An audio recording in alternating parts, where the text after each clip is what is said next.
Some days it feels like the house is stuck in time. Everything's just as it was when my husband passed away. The only thing that's changed is the silence. It's grown even heavier. This morning I woke up with a tightness in my chest.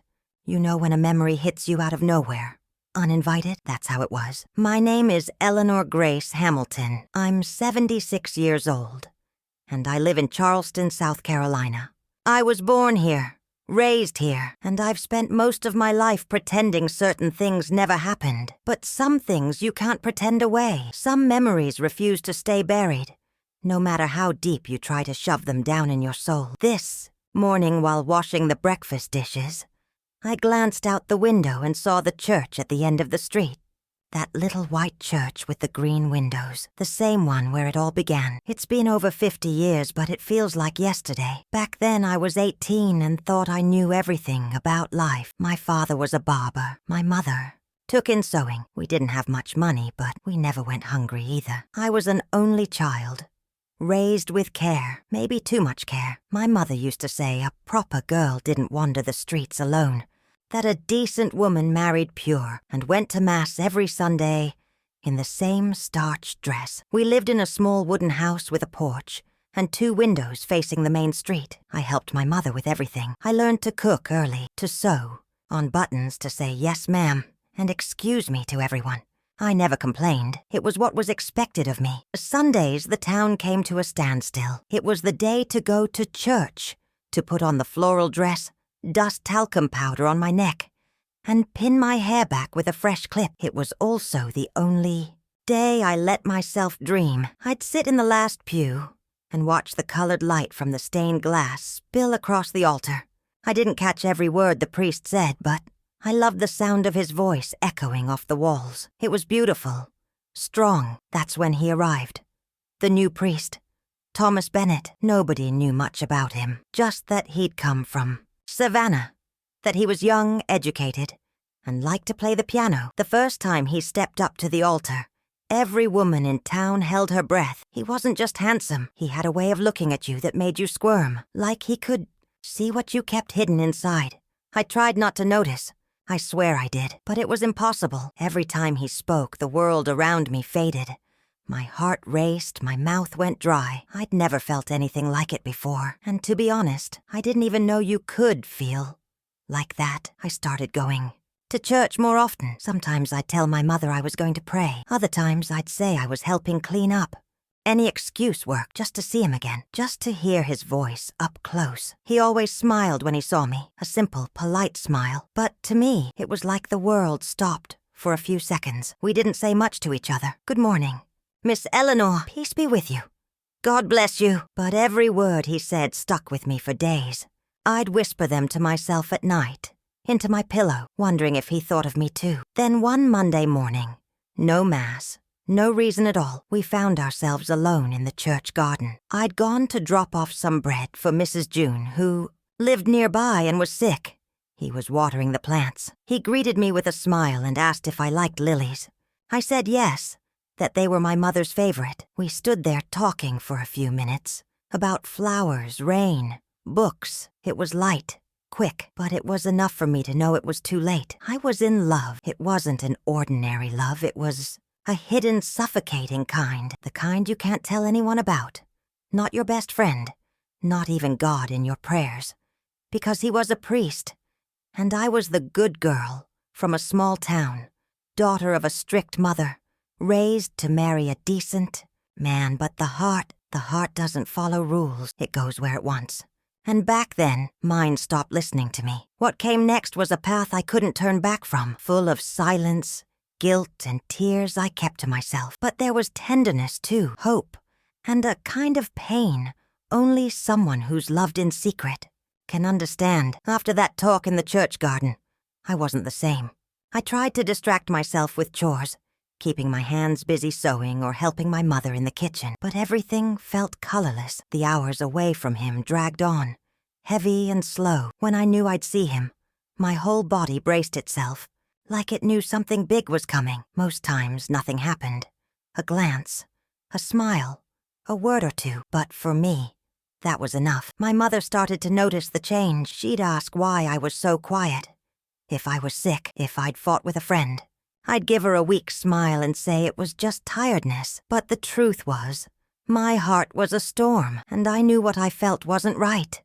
Not for a girl raised like me, especially not for a priest. I started going to church even when there was no mass. I'd say I was visiting an elderly lady from the parish or dropping off a donation. All excuses. I just wanted to pass by the garden, see if he was there, and often he was, tending the plants, wiping down the pews, or just walking, with that calm way of his like he was always lost in deep thought. One time he saw me coming and walked over. He said there was leftover bread from a donation and asked if I'd like to take some home. I said yes, more for the gesture than the bread. We talked for a few minutes. He told me how much he liked the town, how warm the people were. Then, with a more serious look, he asked if I was okay. I didn't know what to say. My eyes dropped. My hands sweated. I wanted to spill everything, tell him I couldn't stop thinking about him, that my heart ached, that I felt sinful for something I wasn't even sure he felt too. But I didn't. I just nodded and forced a smile, the kind you learn when you can't speak the truth. He looked at me for a few seconds like he was trying to read what I wouldn't say. Then, with a faint smile, he said, "If you ever need to talk, I'm here." And he walked away, but he left me with an even heavier weight. That night, I barely slept. I tossed in bed, listening to the crickets and the leaves rustling outside. Something inside me was growing, and it hurt. I knew it was wrong. My upbringing told me so. The church told me so. But my heart wouldn't listen. Days passed, then weeks. We saw each other often, always with the same distance, the same formality. But I felt he was carrying something too. Sometimes when he thought no one was watching, I'd catch his eyes following me. Sometimes his words came softer, more personal. And that fed my hope, even though I knew it shouldn't. One Sunday, after Mass ended and everyone was filing out, he came up to me. He had a pamphlet in his hand and told me there'd be a youth retreat the next weekend. Said I should go. That it'd be good to break from routine, meet new people. I hesitated, but said yes. It was a chance to be near him longer. And maybe to figure out if he felt something too. The retreat was at an old parish house outside town. A simple place with shared rooms, a prayer room, and a small kitchen. There were about 20 of us young folks, and he led everything with that calm I'd come to know. During the activities, he was the perfect priest, talking about faith, vocation, finding our path. But when our eyes met, it was like time froze for a moment. The second night after dinner, we all gathered outside around a bonfire. Someone started playing hymns on a guitar, and our voices mingled with the crackling wood. It was beautiful, warm. I felt light. At one point, I needed to step away to breathe. I walked to the side of the house where it was quieter, and he showed up there. He said he'd seen me leave and wanted to check on me. I told him I was fine, just craving some silence. We stood there for a few seconds, not saying a word. The wind rustled the leaves, and the faint sound of the fire drifted over. Then he looked into my eyes and said, "Eleanor, you know this can't happen." My breath stopped. I hadn't said a thing, ever. But he knew. He'd always known. I tried to brush it off, say it was nothing, that I understood. But my voice broke. I just looked down, and he, with a sad tone, added, "I'm a priest, and you're a young woman with your whole life ahead. This feeling can't exist." I went back to the group with tears in my eyes. No one noticed. I kept smiling, kept pretending, but inside something shattered. And from then on, nothing would be the same. After the retreat, things got harder. He was still the same in front of everyone, smiling, steady, strong in his sermons. But when he looked at me, the spark was gone. There was distance, a clear effort to pull away, and I felt it. More and more. He stopped greeting me warmly, stopped meeting my eyes, avoided being near me for too long. It hurt more than if he'd yelled at me. My mother thought it was lovesickness. She figured I was down because I hadn't said yes to Paul, the grocer's son, who'd asked me to court. She even told me I was wasting time dreaming of things that led nowhere, that a proper girl didn't pine for the impossible. I'd just lower my eyes, pretending she wasn't right. I tried to pull away. I really did. Tried to be the girl I'd been before, the one who kept house, helped her mother, smiled at neighbors. But it was all a front. Inside, I was broken, because I knew this wasn't some silly crush. It was love, and not just Any love, the kind that hurts because it can't be lived. A few weeks after the retreat, I went to church on a Thursday afternoon. It was the anniversary of my grandfather's death, and my mother asked me to light a candle. I hesitated, but went.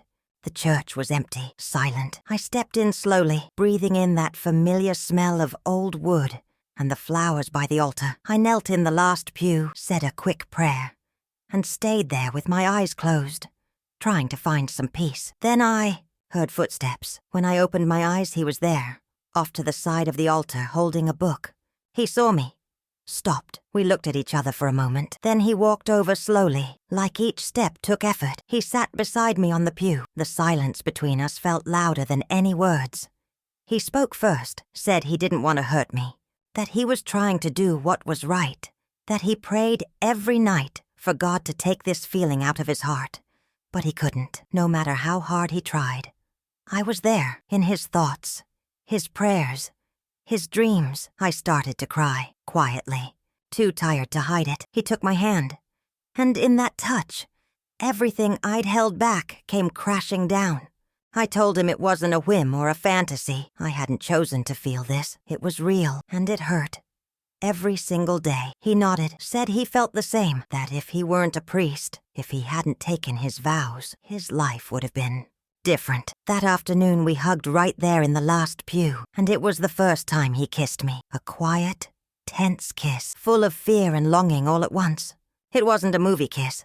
It was two aching hearts trying to make sense of themselves. For a moment, I thought the world could stop right there, that maybe there was a way for us. But then he pulled back, looked around like he'd snapped out of a dream, said it couldn't happen again, that God saw everything, that the guilt outweighed any beauty in it. And he left me there, alone, lips still warm, heart in pieces. The days after were a blur. We avoided each other. When we crossed paths in town, it was just a distant nod, but inside I knew the line had been crossed, and nothing would ever be the same. That kiss had sealed something not even he could erase. One Saturday afternoon, I got a letter from him, 3 handwritten pages in that steady script I knew so well. He said he was requesting a transfer, that he had to leave town before things spiraled further, that he wanted to protect me, that maybe, with time, it would all fade, that it was better for me, that I had a whole life ahead, and he just had his cassock. I read that letter over 10 times, cried myself to sleep clutching it to my chest. By Sunday, he didn't show up for Mass. The next week, another priest took his place. The town didn't say much, just that he'd been called to a new mission somewhere else. And I stayed, with the letter, with the memory, with the weight of a love that could never be. That's when the real ache set in. After he left, I felt like part of me had been torn away. I'd walk through town, and everything reminded me of him. The church, the garden, the street where we first spoke, even the bench in the square where we'd sit. Nothing felt the same. Colors dulled, sounds faded. I was half a ghost, here in body, but my mind stuck in another time. My mother thought I was ill, took me to a neighbor who brewed teas, and gave me a new rosary, said praying calmed the spirit. I prayed, even if I didn't know why. Sometimes I just repeated the words on autopilot, because silence scared me more than faithless prayers. I went back to helping at home like before, sewing, cooking, tending the garden. But something in me had shifted. I wasn't the same Eleanor. The dreamy girl who thought love could conquer anything, gone. Now I knew the weight of choices. I knew some pains don't fade. They just get quieter with time. Months later, I started leaving the house more, went to the library, visited church, ladies, helped at the town orphanage. I threw myself into the kids, the tasks, anything to fill the minutes so I wouldn't have to think. Slowly, I rebuilt myself, not because I stopped loving him, but because I learned life doesn't wait for you to heal. Years later, my mother got sick. Cancer came out of nowhere and took her fast. I cared for her until the end. In her room, days before she passed, she looked at me with fading eyes and said, "You never told me who made you cry so much back then, but I know it was love." I didn't answer, just held her hand tight. She gave a weak smile like she understood more than she let on. After she was gone, I started writing in an old notebook.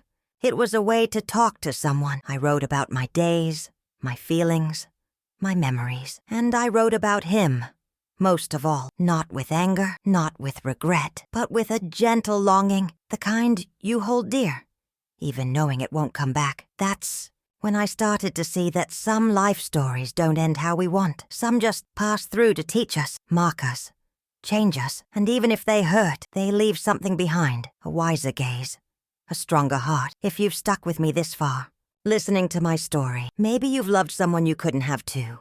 Maybe you've lived a love you had to swallow in silence. If so, I get it. That pain doesn't care about age, religion, right or wrong. It just happens. And hey, if stories like this tug at your heart, don't forget to subscribe to the channel. There's plenty of real life left to tell, and maybe the next one will feel a little like yours. I've learned sharing heals, and maybe hearing stories like mine helps you feel less alone. I kept going. I lived, met other men, sure, some kind, some not so much. I married one of them. Henry, a good man. Hard-working. He respected me. Took care of me. We had 2 kids. And I was happy as I could be. But that little spot in my chest where he lived, no one else ever filled it. Henry never knew. He didn't need to. He gave me peace, security. That's love too, a different kind, but one that deserves care, all the same. We had 42 years together until he slipped away one winter morning in his sleep, and I was left again. Alone, but now with scars time taught me to live with.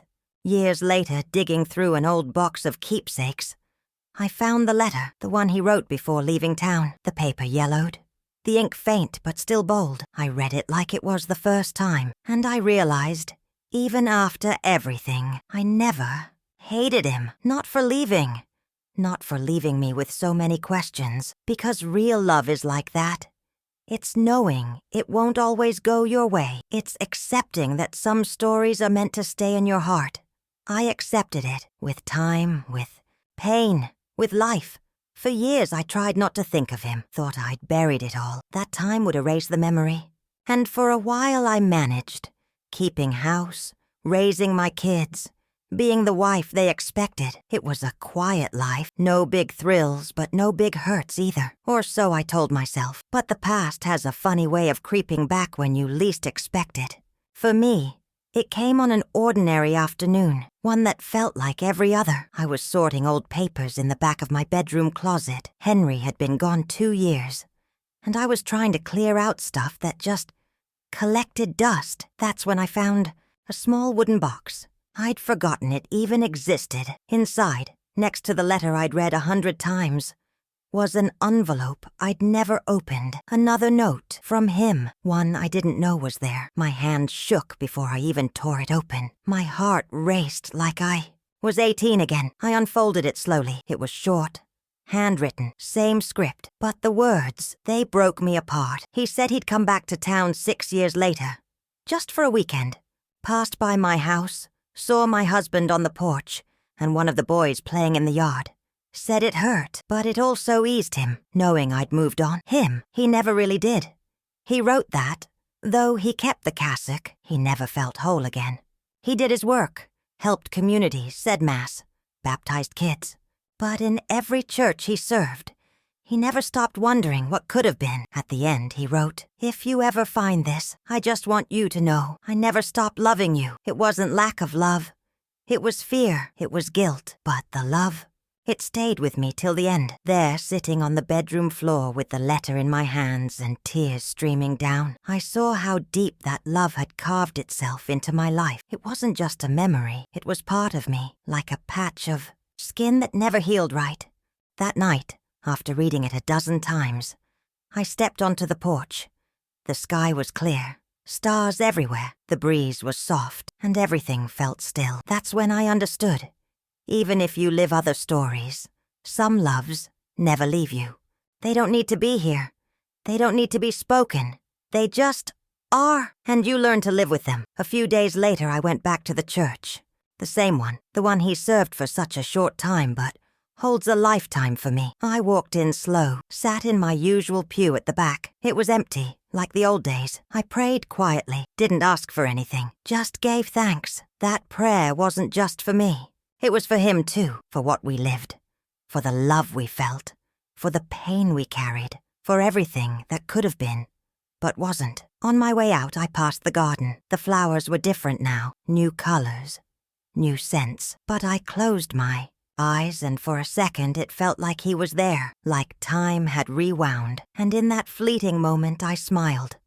A smile full of longing, yes, but peace too, because now I get it.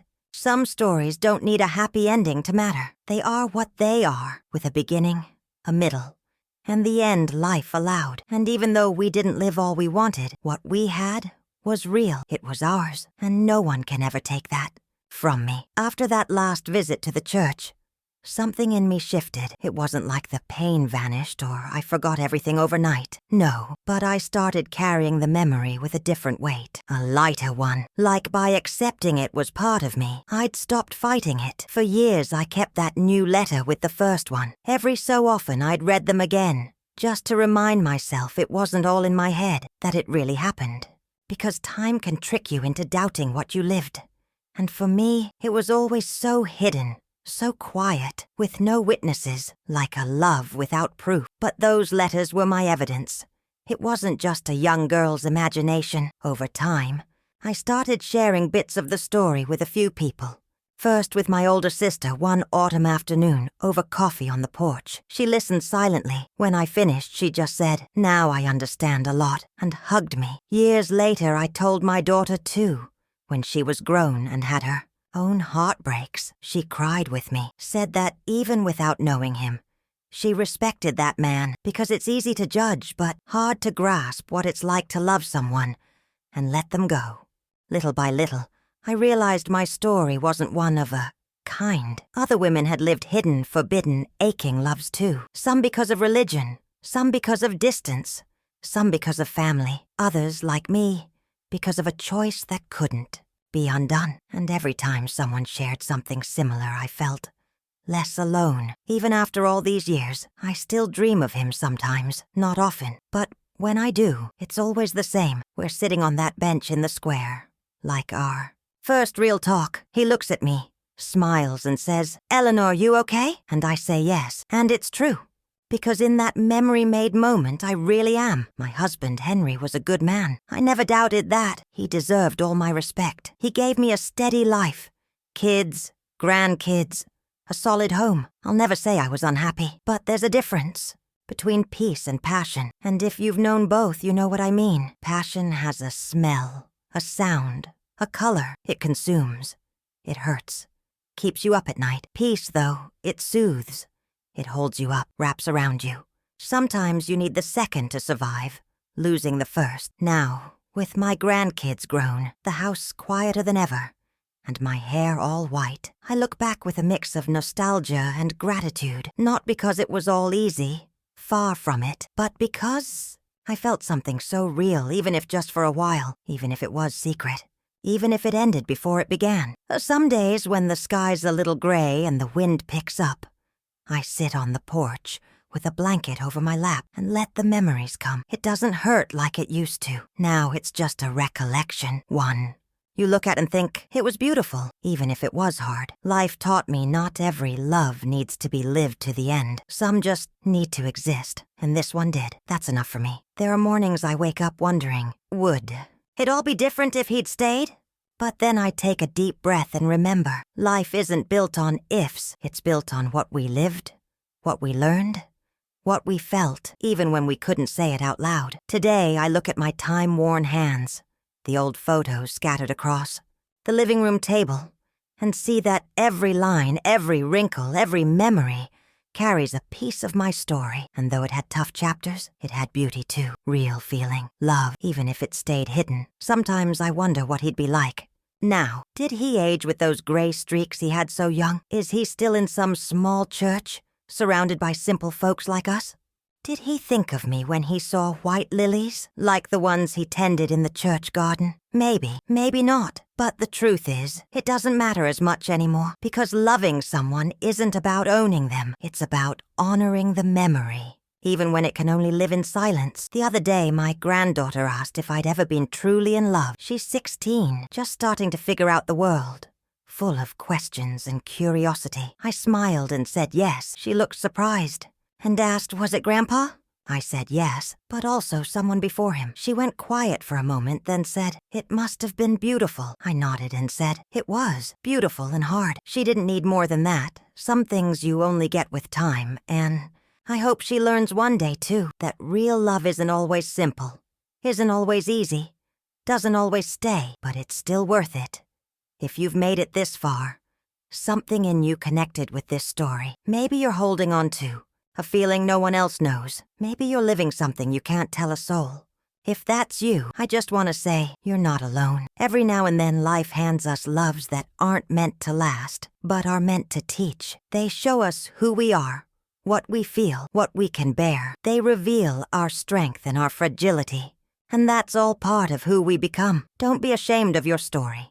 It brought you here, with all the mistakes, the victories, the words you kept inside, and the hugs that never happened. That's you. And look, if this tale stirred something in you, or just kept you company for a bit, I'm glad. Tell me in the comments if you've lived a love no one understood, or if you'd like to hear stories of other lives. I read everything with care.